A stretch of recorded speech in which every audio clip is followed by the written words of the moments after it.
Bringing the business, ready to go at the top of a dime. Bringing the business, put all you Mac like a niggas in line. Bringing the business, looking for something you never will find. Bringing the rodeos, that beat in your mind. Anyone, anywhere, anytime.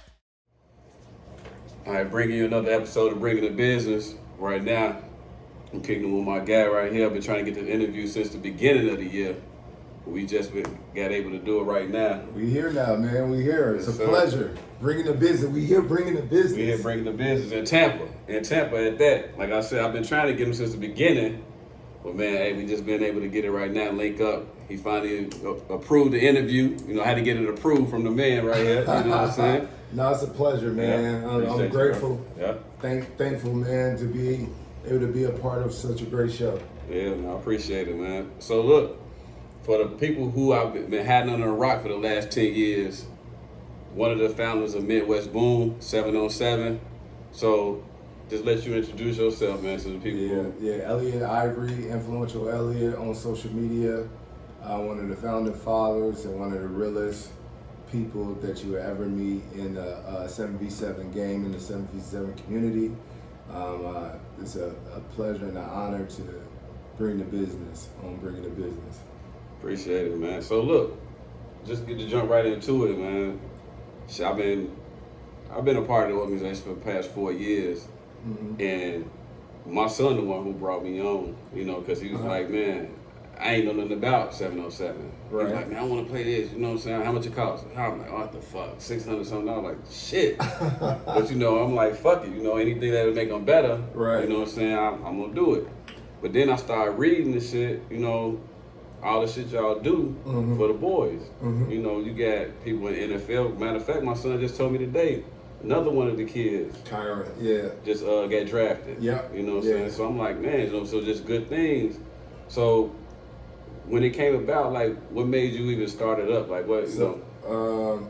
Yeah, man, it was crazy because I used to have a video production company called Game Time Pros, where I did highlight tapes for high school and college athletes. I started that in 2006. Okay.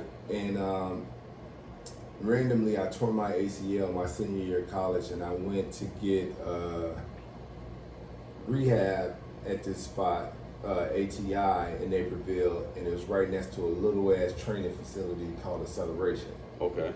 So after my physical therapy, I went over to Acceleration because my physical trainer was like, hey man, you still play sports. You might want to get with these guys because they can get you right. And then that's when I met J.R. Nicholas, which played at Western Illinois. I went to Western Illinois actually the year after he graduated. So I knew how he was a legend on campus and his name. He was in the NFL at the time and went over to NFL Europe and won the Europe Cup.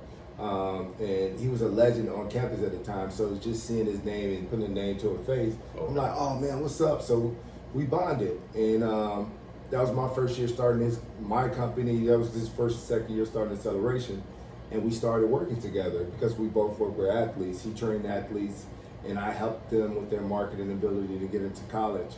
So years down the road, it was a 7v7 team in Chicago by the name of Core 6. Okay. And shout out to Core 6 forever. Paul Chesney was probably the biggest piece of shit in Chicago. I hate to say that. I'm sorry for cursing on the podcast, but right, man. It's real shit. Yeah, it's real shit. Paul Chesney was a fucking crook, and he had a 7v7 organization, and he used to always down talk Game Time Pros and Acceleration. So I went to JR and Mike and his brother, and I said, hey, we should start our own team. Okay. And JR was like, oh man, it was still kind of like new to the market as far as 7v7 goes. There wasn't a lot of teams around at that time. Right. And I was like, listen, we can start our own team, and at the least we can do is get more exposure to our companies. So it's like I did the videos, and I was like, and no matter what, win, lose, or draw, every tournament gonna look like we won because I do highlights. I was like, that's what I do. I edit videos. So I was like, all the videos gonna look like we won the tournaments anyway. So initially it was me, JR, and Ty Streets from Mean Streets. Okay. And I thought about it like this: me being a marketing guy and two ex-NFL players, it's gonna be a big draw. You know what I mean? It's going to be incredible. And what ended up happening was Ty, 77 seasons at the same time as AAU, so Ty stuck with the Mean Streets and AAU basketball, which he's doing phenomenal. Shout out to Ty Streets. Shout out. But me and JR kept it going. In our first year, man, we started with 20 kids or 40 kids or 30. I think it's anywhere between 20 and 40 kids. And 10 years later, man, we the most dominant organization ever. Yeah, and it's crazy because I was looking at it. I'm like, so within a 9-year span, 3 of those years for at least the 18U was number one. Yeah, absolutely. Well, Number one. Yeah, like around 20. Yeah, 2015, 2016 is when on the 18U level everything flipped, and we was recognized as the brand. It was like as the guys, and it's been a blessing just to be a part of it and see the transformation. Mm-hmm. And now it's a bigger blessing just to see where we at now, where we go from 10U all the way up to 18U, and we grown. Just based off using our network and coaches and bringing on people like Bert. Shout out to Michael Bersinger. Yeah, shout out to Bert. Coach Bert.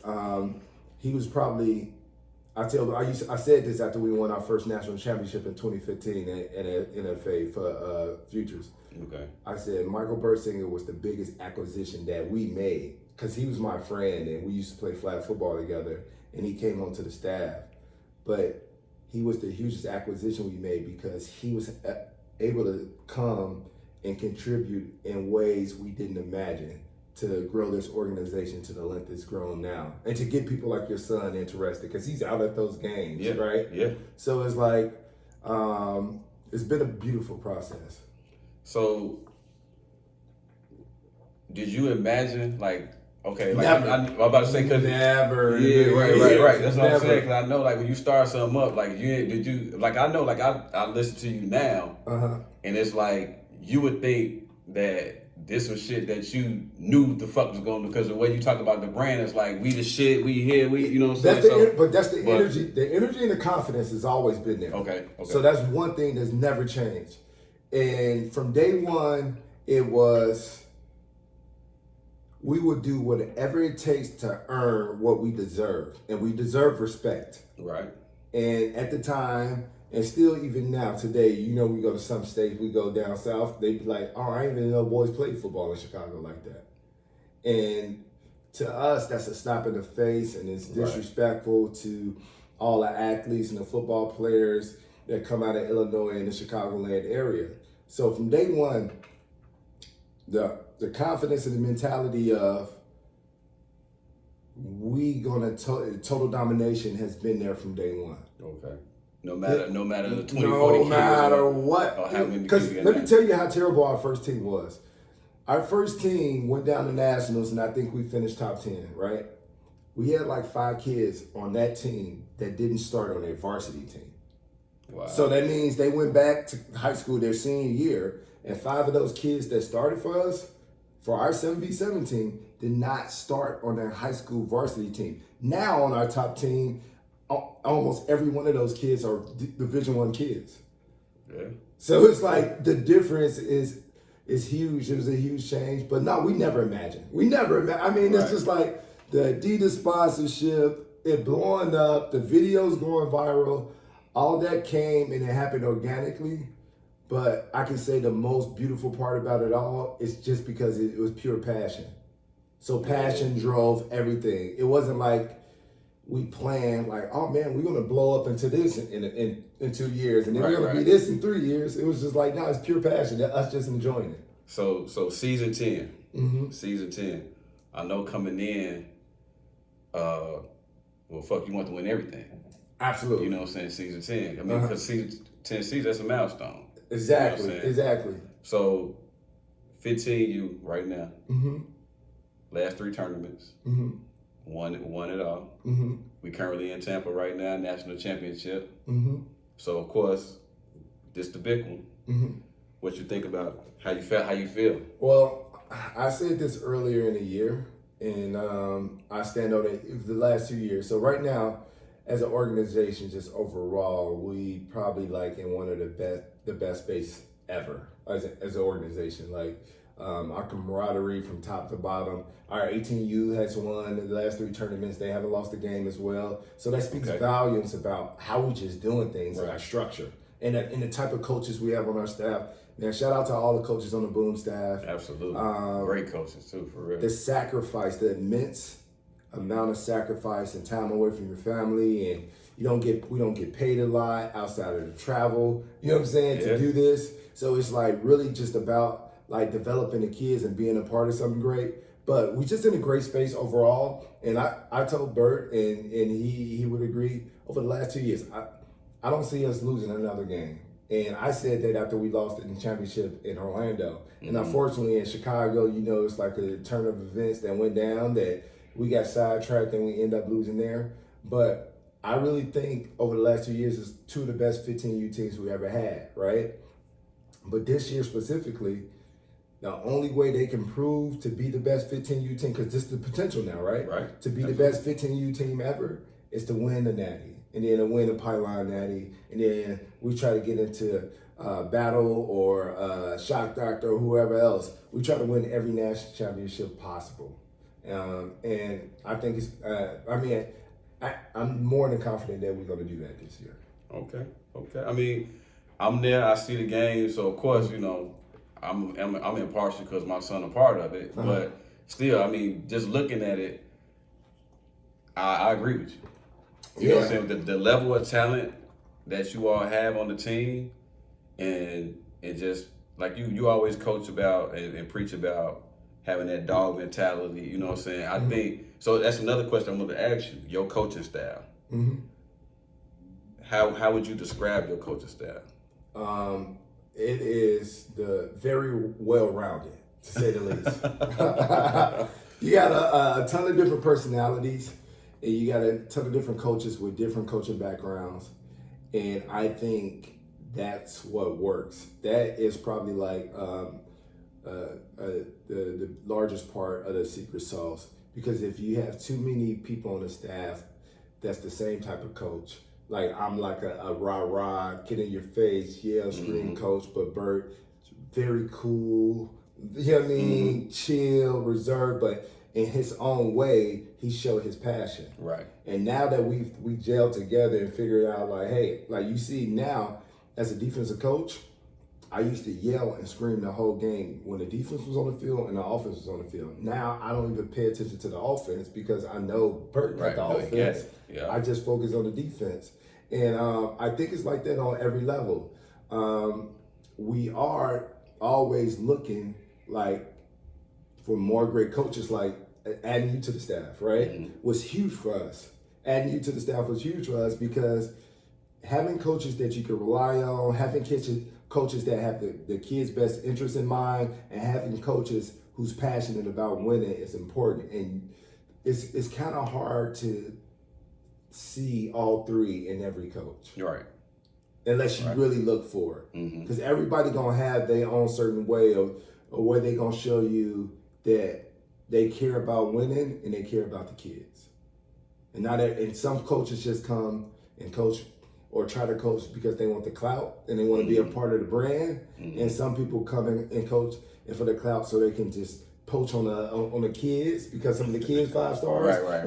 You have people like that. Yeah, but that's more of the core 6 shit that happened, and that's why that shit didn't last. Right. Because you're trying to use kids to for financial gain or personal gain instead of helping the kids develop and winning at the same time, because it's rewarding for everybody. Right. I'm so appreciative of even the parents like yourself, because it takes a lot of dedication and a lot of money you guys spend to come out on these trips and to fly all over the country for your kids to even be a part of an organization that's winning. So we don't win if you don't fly Nick out, we don't win. Right.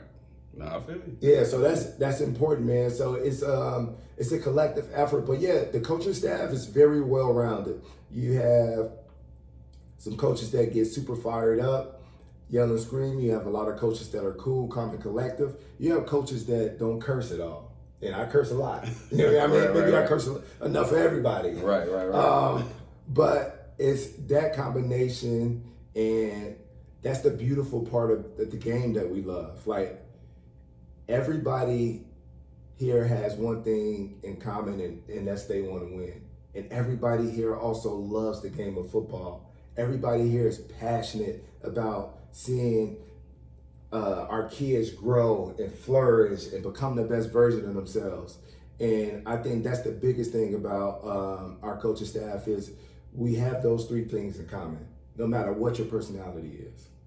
So, you in particular, because I'll be on the sideline with you. You know what I'm saying? I watch you, see what you do, see your terminology and stuff like that. If I was to judge it, you are part asshole. Yeah. But within that, it's a level of your knowledge kind of springs out to every kid, because you gonna get in their face, you gonna let them know when they fuck up. You also gonna let them know, where you're supposed to be. You know what I'm saying? Do you feel like you do it that way because you feel like, hey, if you could take this shit from me now, you'll be able to take any motherfucking thing. Do you think that's your mentality while you do it? Absolutely, 1,000%. That's a piece of my mentality. I think on any level of being great, on any level of being the best, being one of the top teams, you have to be pushed past your comfort zone. And it's not just about what you can do physically and what you can do with your talent. It's about mentally being able to endure and overcome your self-talk, negative talk from other people, being distracted by parents, what's going on in school, TikTok, coming in, locking in and focusing and say, hey, I'm here to play football and be the best football player can be. And that's how you become an NFL player. That's how you become a millionaire. You perfect your craft by your mentality. So if I see, and this is a pet peeve for me, and people know this, I don't want anybody that shows me they have a soft mentality. When we had tryouts and anybody shows a sign of, oh man, I made a mistake, my life is over, or the world is about to end, or anybody come out there with the negative body language and pouty faces, nah, you gotta get the fuck away from me. Because that's contagious. And some kids make the mistake of doing that. I did it as an athlete. I had pouty faces when things didn't go right. I was a head case as a quarterback in college when I was so competitive that if somebody called a pass on me, I would get pissed. And then I take myself out of the next two plays, because I'm pissed thinking about the last pass instead of letting it go and moving forward. Right, so like you said, it's through that experience that I learned, and through the 10 years of coaching, that you have to be able to be resilient and persevere. And that's a strong mentality. So if you make a mistake, and that's the beautiful part about this year's team, and that's one thing I can say about this year's team versus any other team we ever coach. These kids are not talking back when I say, hey man, you was out of your zone and you made a mistake. They'd be like, you're right. Or they'd be like, I'm gonna fix it. Right. Or they'd be like, or this is what I saw. They're not gonna say, but I had this, or he was there. They did that a little bit at the beginning of the season, but I nipped that shit in the bud by saying, hey, ain't no fucking excuses here. Right. Because it's not, right? It shouldn't be if you're trying to be great. Yeah. People that's great, athletes that's great, is proven. They don't have a lot of excuses. You know why? Because they're prepared. Yeah. They ready for the test, whatever it is. Yeah. I listened. He told me to be patient. He told me to play more inside. I know I have this third. I know they roles of responsibility and they execute consistently. Yeah. So I guess like one of the things I want to ask you about, which is kind of, I guess, a little controversial, every tournament. Let's get to it. Every tournament. You down to get kicked out. Oh yeah, absolutely. You know what I'm saying? You fights. Yeah. You know I'm a very colorful, I have a very colorful personality. I enjoy, and that part is the fun to me. Okay. Since being a kid, I always was somebody, and that's another thing, reason why people call me asshole. I like to joke around. I like to talk shit. Right. I used to tell my teacher when I was in middle school, I'm top 5 shit talkers in the nation. Ain't nobody out shit talk me. You know what I mean? And I still stand on that today. Now I feel like I'm top 3 for sure. And getting kicked out. Me getting kicked out is me just being a really funny ass coach to those refs, because they start getting their feelings when I make a joke, right, or I say something about their shoes or what they got going on, or like I told the ref today, whatever she did, she didn't mean it. You know what I mean? That's just them getting sensitive, right. and then I got a voice that carry, man. So getting kicked out. In the past, when I was younger, I used to get kicked out because I couldn't control my emotions. Okay. Now I get kicked out because they can't control their emotions. So you're more calculated then. Yeah, it's way more calculated. And now when they tell me to stop and it's getting to the point where I get kicked out, 9 times out of 10 I stop. Before I wouldn't. I used to break a tee or tear up a scoreboard. Like those days, like when we first started and what we built now, right, it was a totally different guy. You know what I mean? So, but I still had a reputation. So now when I get kicked out, everybody be like, "There go Elliot getting kicked out again." Right. But I ain't told the ref, meet me in the parking lot. I'm gonna beat your ass in the parking lot. You ain't seen me. You ain't heard me say that in the last couple of years, right? No, because I no longer want to be the ref ass, man. It's like you out here doing your job. Some of y'all not good at your job at all. Some of you are terrible and out here learning it. And listen, just like I try to help the kids, I try to help them. Honestly, like the worst, like boom is probably the worst thing that ever happened to 7v7 in sports. You know why? It's because we force everybody to get better. Everybody, the refs, the tournament owners, the tournament hosts. You know what I mean? Other teams, we get the best members. We force you to get better. We're the worst thing that ever happened because they like, yo, he's gonna be on their ass. He's not gonna let up on anything. He's gonna tell them about themselves, and he's gonna tell like it is. I do it, JR do it, Bert do it, Mike Nicholas do it, you do it. Yeah. Yeah. So it's like that's the thing. I know why y'all hate us. So that's the culture though. Yeah, it's the culture. That's the culture that you develop. You know what I'm saying? So whatever coach come along, like even me, I'm more of a reserved guy. But shit, I'm right along with it because it's the culture that's been that's been I heard built. you tell somebody get your ass out. Yeah. Come on, man, get your ass out. Yeah, I mean, real low though. He didn't want to lie. Right? Yeah. You know, I'm not a loud guy, but I mean, shit, it's the culture though. When you in that culture, and like you said, that winning culture, you don't want to make the organization take a step back because of you. Absolutely. You know what I'm saying? Because I see what you all built. Like I say, I see NFL players come through multiple, hundreds, D1, and I mean, who knows in the D2, D3, whoever came out. But so it's like you see the success the program has brought. It still brings. You would hate to be that person to make it take a step back, you know what I'm saying? And that's why I always, I always pick your brain. I always be like, man, so what you see, you know what I'm saying? What this, what's that, you know what I'm saying? Because I'm old enough to know, and I tell people this all the time, I'm old enough to know that you're supposed to learn something every day. Absolutely. You know what I'm saying? If you're not learning something every day, you the one doing something wrong, not everybody else. Yeah. You know what I'm saying? So I'm not ashamed, and I'm not prideful of saying, I don't know everything. And I know you've been in, you've been in heights that I haven't been. I played semi-pro. I did my little thing here and there, but I still feel like I can learn. Oh, absolutely. You know we all can learn. I learned from the kids. I learned from you. I mean, learning is a continuous thing, and if you want to continue to progress, you have to be able and willing and able to learn from everybody. Our early success, I can say, I know my teams or our teams, I had great people around me, but I wasn't as knowledgeable as I am now.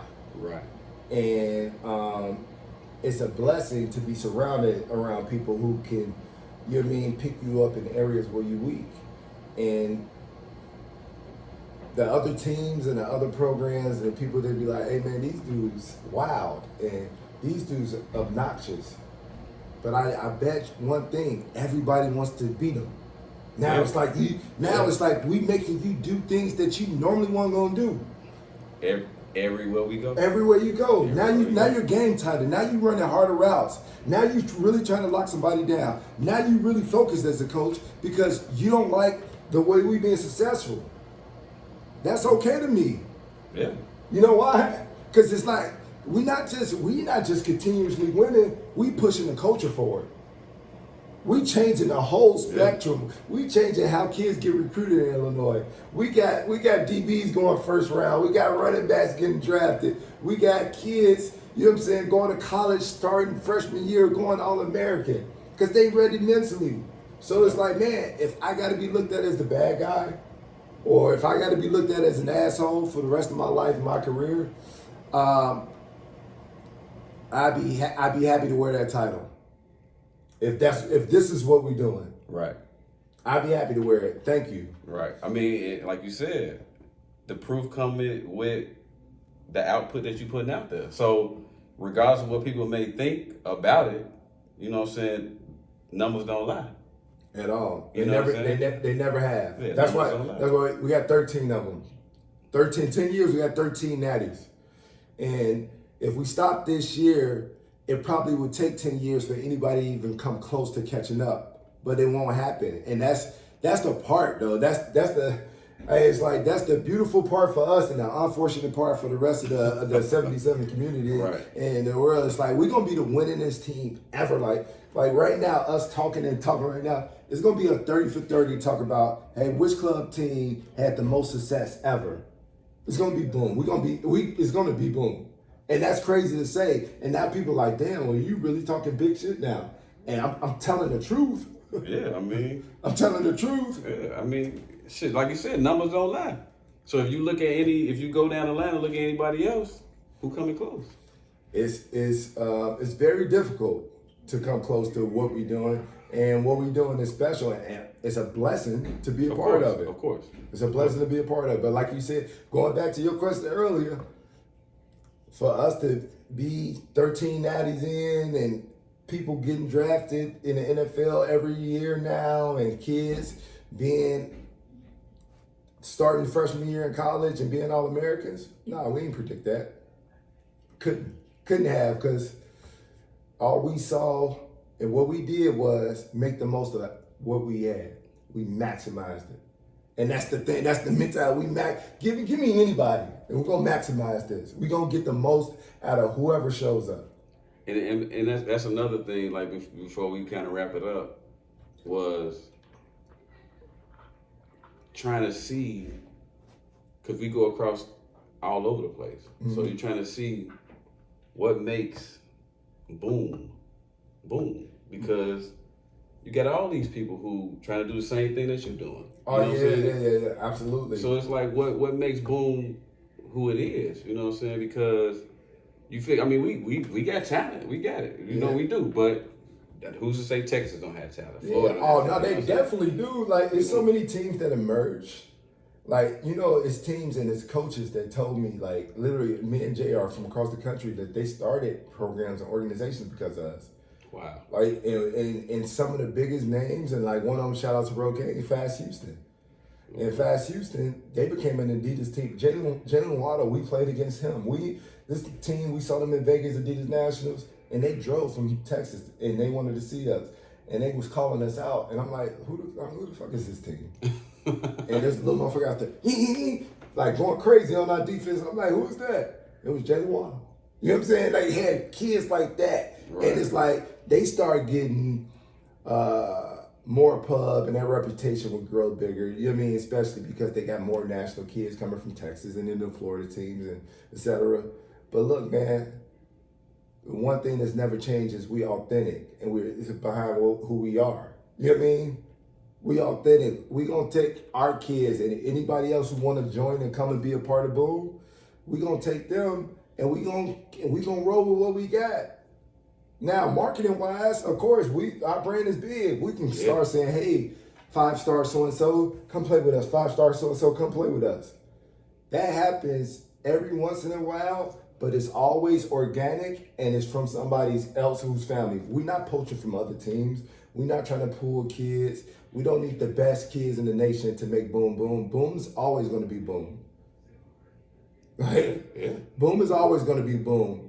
And you shouldn't come over here and you shouldn't play for Boom if you don't want the pressure. You know what I'm saying? Yeah, you can't, because you can't escape it. You can't. You can't escape it. When you walk through the door with that boom on your chest, like you always say, you got a boom on your chest, we got a target on your back. Exactly. You know what I mean? Every team, though. Yeah. Every team. So everybody that put on a uniform got to understand you coming for a dogfight, you coming for war. And you know what? That's the way we designed it. That's the way we want it. I don't want teams to come out here and give us their worst. We want everybody best. Because you know what? In turn, it's going to make us better. Yeah. So, I mean, like I said, we ain't got to sit here and talk all night, you know what I'm saying? Because, hey, I mean, I ain't going to lie to you. We got to go try to pop out in a minute. But, Yeah, man, like I said, I just wanted to really sit down and talk to you, pick your brain, and just let everybody know what this boom shit about. You know what I'm saying? I mean, I know I seen plenty of, you know, like your YouTube stuff that you have done in the past. But just for the people that come and watch my show, you know, we got the older guys, you know, we ain't play no 7-on-7 when we was growing up. I You know didn't play either, man. So yeah, it's new. But if you want to push your athlete, if you want your athlete to grow, I mean, it's not a better organization in the country. Because it's not about, hey, myself finna go to Boom and score 20 touchdowns. Some kids do, some kids don't. But we're going to make sure your kid grow mentally. And then in turn, when they get to tackle, they go back to school, they're going to kill at whatever high school they are. I guarantee that. And I'm a testament to it because of my son. Like, I admit I came in like, my son gonna do this, my son gonna do that. But even though maybe in his mind he felt like he haven't reached the heights that he wanted to reach with Boom, I see the progression. This is our 4th year. So I see the progression of who he is as an athlete, how he's well coached, you know, and his technique and his skill level. Like when he go back to high school, he's a lot above other kids. Yeah. And that's a testament to Boom. You know what I'm saying? Because he can play wide receiver, he can play corner, he can play safety. You know, hell, he know linebackers. You know, he know all of that. You know, and that's a testament to what your organization does because I see it, and then I get parents who come to me. Like, man, he just seems so, you know, more, you know, well-rounded as a football player. What you do? Where you take him? You know what I'm saying? I tell him, like, hey, if you don't want to spend the money, though, I mean, that's on you. Yeah. But, I mean, this is what I do, you know? It's the best investment you can make if you want to push your child to be the best version of themselves. It is. I mean, just flat out. And the thing is, I say that knowing that some people really be unhappy. Yeah. With how they getting pushed, because it hurts. Like, oh, and I'm not the man, and I'm not getting the ball, and I'm not making plays, and I'm not on this team, and I'm not on Instagram. Mm-hmm.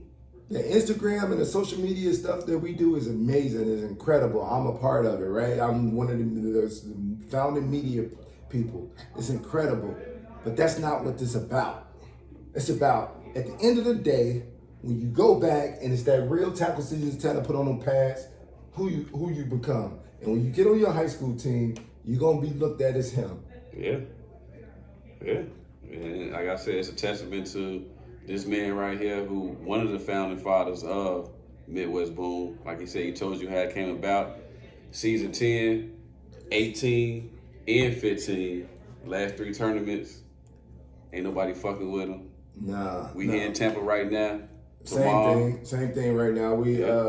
I mean, look, man, this is it's a beautiful time to be a part of this organization, man. It is. Yeah, man.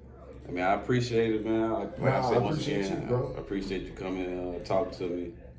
Like I said, it's been a long time coming, man, but I appreciate you. Yeah, I appreciate you. I appreciate you for inviting me out earlier in the year, man. Bringing the business. I'm a fan of the podcast, man. I'm a fan of the show, and it's a blessing to be a part of it. And Influential Elliot, currently not on social media. Kids, take social media breaks. I've been off social media for like 40 days. But yeah, Influential Elliot on the gram and Elliot Coaches on Twitter. But yeah, man, Boom Football, you know what it is, man. All right. Hey, it's another episode. Peace out, man. Like I said, appreciate y'all for coming and looking at this, man.